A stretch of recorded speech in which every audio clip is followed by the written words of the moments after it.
Halo semua pejuang UTBK di tahun 2022. Gimana nih teman-teman? Tadi udah melaksanakan ujian di hari pertama. Semoga teman-teman sukses ya. Oke, ketemu lagi di sini sama Kak Dina. Di sini Kak Dina ceritanya mau ngasih dikit aja bocoran soal biologi TKS Saintek di UTBK tahun 2022. Oke, tanpa basa-basi kita langsung aja ke soal kita yang pertama, yaitu di sini ada soal tentang hewan invertebrata. Katanya, hewan invertebrata dengan ciri-ciri simetri tubuh yang radial, multiseluler, diplobastik, dan sebagian itu punya bangun dasar tubuh yang polip berupa polip yang sesil, yang itu merupakan ciri dari filum. Oke, kita langsung bahas. Di sini ada ciri yang disebutkannya itu adalah ciri yang berupa polip yang sesil. Perlu teman-teman ketahui, ciri dari bangun dasar berupa polip yang sesil ini, dia itu cuma dimiliki sama satu filum. Nah, filum apakah itu? Oke, kita bahas satu-satu. Di option D, di situ terdapat chordata. Chordata itu punya yang namanya notochord. Nah, notochord ini dia itu akan berkembang menjadi columna vertebralis, di mana columna vertebralis ini merupakan bagian dari vertebrata atau tulang belakang. Jadi bisa kita simpulkan bahwa chordata ini merupakan filum dari hewan invertebrata yang sudah hampir sempurna gitu. Oke, selanjutnya ada option D. Option D itu adalah Platyhelminthes. Nah, Platyhelminthes ini teman-teman udah tahu kan, bentuknya itu, ya benar, bentuknya itu adalah pipi. Nah, yang ketiga adalah ada Parazoa sama Colenterata. Perlu teman-teman ketahui, Parazoa dan Colenterata ini memang memiliki bentuk tubuh yang polip. Tapi selain bentuk tubuh yang polip, Parazoa dan Colenterata ini punya bentuk tubuh yang lain, yaitu punya bentuk tubuh atau bangun dasar tubuh medusa namanya. Nah, bedanya polip dengan medusa adalah kalau polip itu kurang lebih gambarnya seperti ini. Dia itu menyerupai tabung. Jadi ke bawahnya agak lebar gitu. Nah, kalau medusa, dia itu gambarnya itu seperti ubur-ubur, kurang lebih gambarnya seperti ini. Mohon maaf jika gambarnya kurang representatif, mungkin sehabis mendengarkan ini, teman-teman bisa langsung searching di handphone teman-teman masing-masing. Oke, selanjutnya di option A itu ada filum porifera. Nah, filum porifera ini, dia itu punya bangun dasar tubuh yang polip yang sesil. Artinya sesil ini dia itu tidak bisa berpindah tempat. Nah, kita sudah mengetahui jawaban pada soal nomor 61, yaitu filum porifera. Oke, kita lanjutin ke soal kita selanjutnya mengenai kingdom Monera. Katanya soalnya gini, pernyataan yang tidak tepat mengenai mikroorganisme adalah, di sini terdapat kata tidak. Teman-teman untuk dalam membaca soal diharapkan teman-teman itu untuk fokus gitu. Di sini ada kata tidak. Berarti pernyataan yang tidak tepat. Oke, kita langsung bahas di poin atau option yang pertama, di option A. Katanya, semua bakteri itu merupakan organisme prokariotik. Apakah betul? Ya, betul teman-teman. Karena bakteri itu karena organisme prokariotik itu, tertukar. Jadi organisme prokariotik itu dia tuh punya dua jenis. Yang pertama itu bakteria, dan yang kedua itu adalah, ya benar banget, yang kedua itu adalah archaea. Oke, terus yang ketiga, virus itu salah satunya dapat dikultur dalam media telur yang berembrio. Yap, itu benar banget, virus bisa dikultur sama media telur yang berembrio. Karena virus itu bisa dikultur dengan 3 cara. Yang pertama itu secara in vivo, yang kedua itu secara in ovo, dan yang ketiga itu secara in vitro. Kalau secara in ovo, yaitu pengkulturan virus dengan cara telur yang berembrio atau dengan cara yang ini. Nah, kalau secara in vitro, yaitu pengkulturan virus dengan cara kultur jaringan. Nah, kalau yang in vivo, dia itu pengkulturan virus dengan cara menggunakan hewan atau yang lainnya. Nah, yang ketiga katanya itu semua alga memiliki kloroplas sehingga mampu berfotosintesis. Apakah betul semua? Ternyata teman-teman, nggak semua alga itu punya kloroplas. Jadi nggak semua alga itu bisa berfotosintesis. Nah, alga apa aja sih yang punya kloroplas, dan alga ini tuh bisa disebut sama juga dengan golongan protista yang mirip sama tumbuhan, yaitu ada alga hijau, alga merah, alga coklat, sama alga yang keemasan. Nah, terus alga apakah yang nggak punya kloroplas? Nah, jawabannya adalah alga biru. Tapi alga biru ini punya klorofil, tapi dia tuh nggak punya kloroplas. Dan perlu teman-teman ketahui, alga biru ini bukan termasuk ke dalam protista mirip tumbuhan, tapi alga biru ini masuk ke dalam golongan Monera. Oke, selanjutnya adalah klasifikasi pada protozoa itu didasarkan pada alat gerak. Ya, ini betul. Selanjutnya adalah Archaebacteria ini punya ribosom yang mirip dengan ribosom sel eukariotik. Apakah betul? Di sini Kak Dina menampilkan gambarnya. Nah, di sini adalah sel eukariotik dan ada juga sel prokariotik. Di sini ada bagian-bagiannya dan kita lihat ribosom. Lihat, tanah dari ribosom ini mengarah langsung ke dalam kedua sel, yang artinya archaea sama sel eukariotik ini punya jenis ribosom yang hampir mirip. Nah, untuk soal nomor 62 ini jawabannya sudah tentu adalah yang C. Oke, kita lanjut ke soal yang berikutnya. Pada soal ini adalah pernyataan yang benar tentang protein membran integral adalah di sini terdapat kata yang benar, berarti pengecohnya adalah kalimat yang tidak tepat. Oke, teman-teman tahu nggak sih protein membran integral itu apa? Jadi sesuai yang dipelajari di sekolah, protein membran integral itu merupakan protein yang menempel secara permanen pada membran biologis. Namanya juga protein membran, berarti dia itu bakal nempel ke membrannya. Buat apa sih Kak nempelnya? Karena nanti itu si protein ini tuh yang menjadi penghubung gitu antara membran satu dengan membran yang lainnya.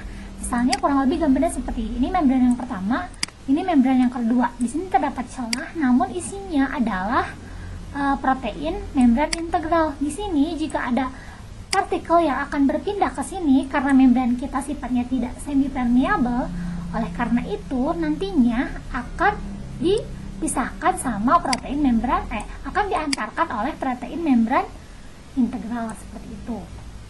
Nah, di option A katanya protein membran integral itu tidak bergerak dalam lipid bilayer. Ini salah banget ya teman-teman. Justru protein membran integral ini bergeraknya itu di lipid bilayer gitu. Oke, yang B katanya protein membran integral ini berperan sebagai enzim dalam membran. Ini juga salah. Justru protein membran integral itu merupakan protein yang terdapat pada antar membran. Tapi tidak semua protein membran integral ini bentuknya itu adalah protein. Oke, yang ketiga katanya menyebabkan membran bersifat semi-permeable. Ini salah banget ya teman-teman. Justru agar si membran ini tidak bersifat semi-permeable, maka diantarkannya ini sama ini, protein membran integral. Nah, yang keempat adalah merupakan protein transmembran. Nah, ini benar teman-teman. Kenapa disebut transmembran? Transmembran itu adalah transfer antar membran. Nah, yang kelima yang adalah bersifat hidrofobik. Ini salah banget. Nah, tentunya untuk soal yang ini jawaban yang tepat adalah yang D. Oke, kita next ke soal selanjutnya tentang sistem saraf.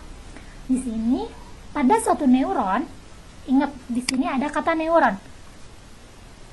Itu ada struktur yang disebut dengan nodus Ranvier. Nodus Ranvier itu adalah, teman-teman ingat nggak? Jadi nodus Ranvier itu letaknya itu ada di akson. Akson itu apanya neuron? Yap, bener banget. Akson itu biasa disebut dengan neurit. Oke. Nah, si nodus Ranvier ini selain terdapat di akson, dia juga ternyata diselimuti sama selubung mielin. Oke. Nah, terus dia itu punya peran, si nodus Ranvier ini perannya itu untuk mendukung terjadinya konduksi saltatori. Nah, di sini kita lihat di opsinya. Yang pertama nih, katanya celah pada akson itu dapat menghasilkan neurotransmitter. Itu salah. Yang kedua, katanya bagian neurit yang menstabilkan integrasi neuron. Salah. Tadi kata kakak juga, fungsi dari neuron ini adalah untuk mendukung terjadinya konduksi saltatori. Oke, yang ketiga katanya merupakan tempat terjadinya transmisi impuls antar neuron. Ini salah juga karena tidak sesuai dengan letak dan fungsinya. Oke, yang keempat adalah bagian akson yang mendukung terjadinya konduksi saltatori. Nah, ini benar banget teman-teman, sesuai yang Kak Dina sampaikan. Oke, yang katanya celah pada dendrit yang tidak terbungkus oleh selubung mielin. Ini salah banget. Oke, untuk jawaban yang soal ini adalah D, karena nodus Ranvier ini terletak di akson yang fungsinya itu untuk mendukung konduksi saltatori. Oke, kita ke soal selanjutnya mengenai pertumbuhan dan perkembangan pada tumbuhan.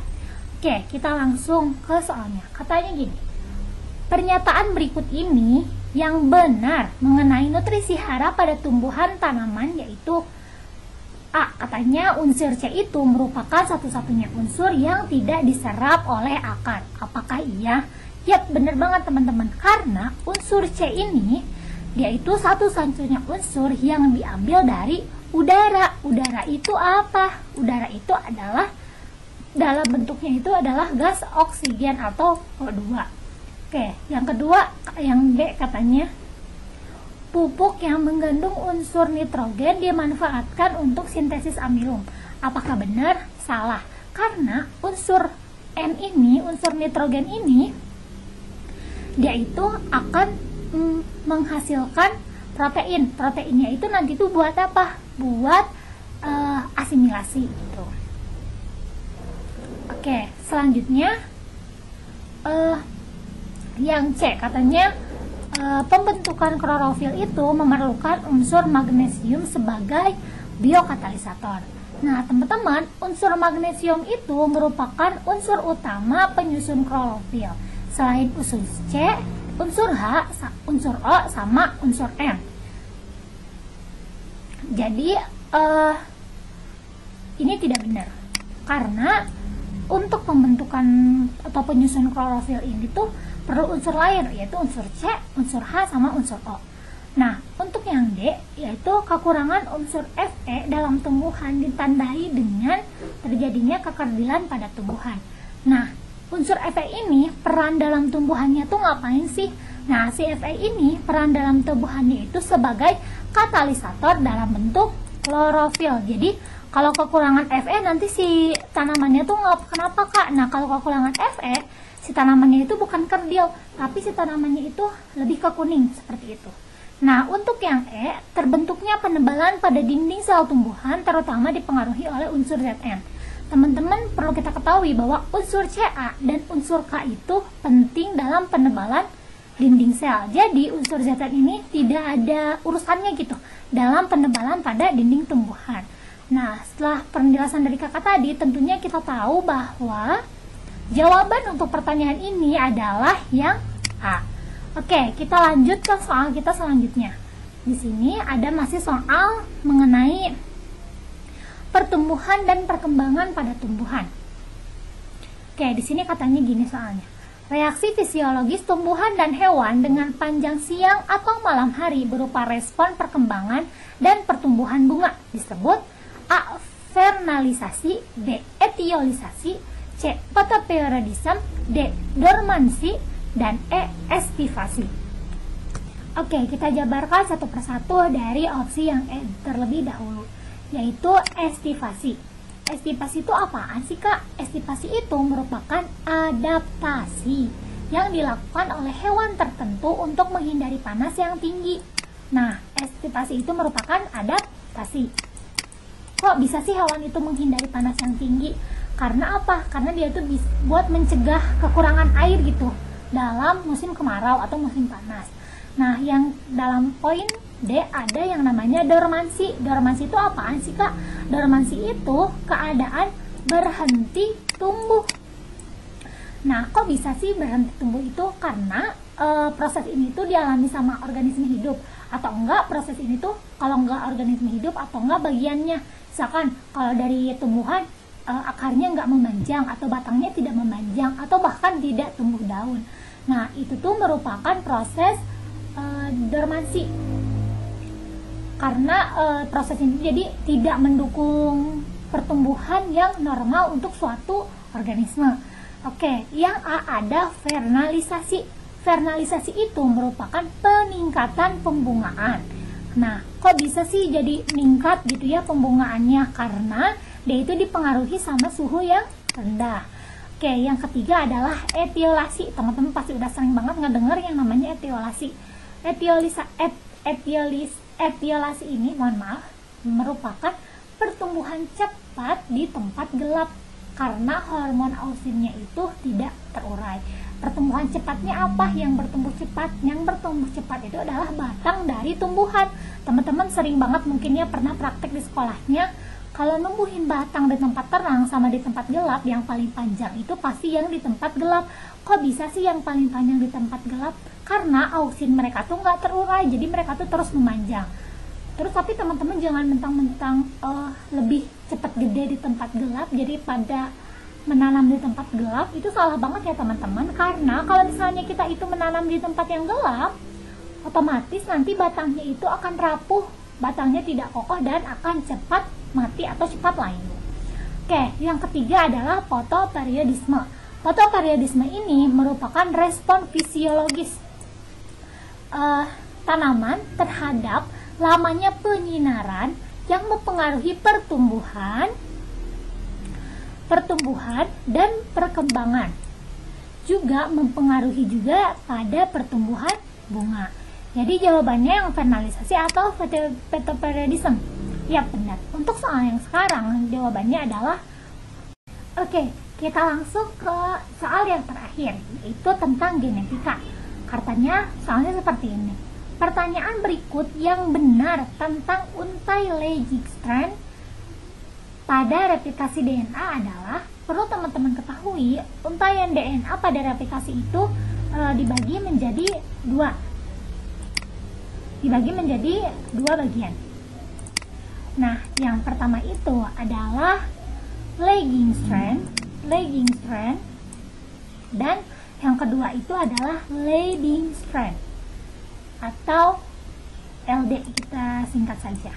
Nah, kalau legging strand ini dia itu merupakan untaian DNA yang dibentuk menjadi fragmen-fragmen Okazaki. Kalau yang legging strand ini kita ambil kata kuncinya adalah fragmen Okazaki. Nah, kalau yang legging strand dia itu untaian DNA yang disintesis secara berkesinambungan dalam arah 5 menuju 3. 5 aksen menuju 3 aksen. Oke, kita baca optionnya. Katanya legging strand ini untaian DNA yang disintesis secara berkesinambungan. Ya, betul. Untuk yang B, katanya secara individu tumbuh dengan arah 3 aksen menuju 5 aksen. Ini kurang tepat. Terus yang C, katanya untai DNA awal yang dibuat secara cepat. Ini tidak betul. Selanjutnya, yang D adalah untaian DNA yang dibentuk menjadi fragmen-fragmen Okazaki. Ini salah ya teman-teman, karena itu adalah untai dari leading strand, bukan untai dari legging strand. Nah, yang E adalah DNA primer yang dihasilkan dari arah 5 aksen menuju 3 aksen. Nah, untuk yang ini, jawaban yang tepat adalah jawaban yang E. Oke, sekian mungkin pembahasan yang bisa Kak Dina sampaikan. Jika Kak Dina terdapat kesalahan dalam penyampaian, mohon dimaafkan dan mohon dikoreksi. Selebihnya, terima kasih sudah menonton. Jangan lupa untuk like, comment, dan subscribe. Sampai bertemu lagi.